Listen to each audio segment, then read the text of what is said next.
ओडिशार समस्त चाषी भाई मानक कृषि उन्नति परीक्षागार पारादीप फॉस्फेट लिमिटेड तरफ आपण मान समस्त स्वागत जनाऊे।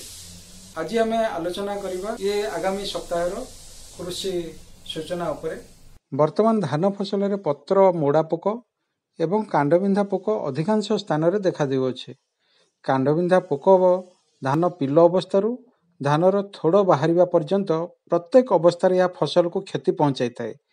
अधिक आक्रांत हेले यह फसलर अमलर 20% ह्रास होता है। धान रोइबार 20 रु 25 दिन समय जहाँकि पिल अवस्था से समय कांडबिंधा पोकर लार्भा गछर मूल भाग रही कांड भितर प्रवेश करे एवं कांड भितर थिबा तंतु को खाइकी नष्ट कर दिए, जहा फल मला मंज बा मंज किला बाहरी थाए।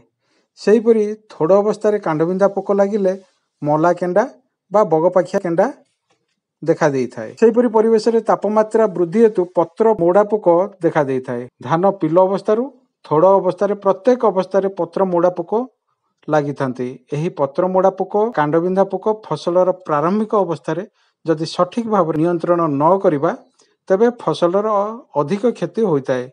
सेतिपई सठिक कीटनाशक प्रयोग करिबा उचित। एथिपई क्लोरेंट्रिनफ्रोल 18.5 एससी जहाँकि पीपीएल स्नाइपर नारे मिलूची यह ड्रम पिछा 6 मिली हिसाब से स्प्रे करवा।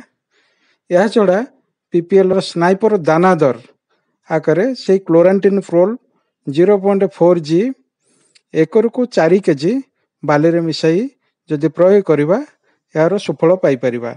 धान रोइबार 8 रु 30 दिन भितर यह प्रयोग करवा उचित। सेहीपरि काटा हाइड्रोक्लोराइड 0.4% ग्रान्युल जहाँकि पीपीएल काली दानादर नाम मिलूची यह आम एकर प्रति 8 केजी हिसाब से धान रोइबार 15 रु 25 दिन भितर प्रयोग करा जाइया। एणु आपण माने समस्त चाषी भाई मान को अनुरोध आपण ए जो सठिक कीटनाशक प्रयोग करिवे एवं आपण अधिका जानिया पई आपण हमर हेलो जय किसान टोल फ्री 1800121233 को फोन करी कृषि संबंधी सूचना पाई परिवे। नमस्कार, जय किसान।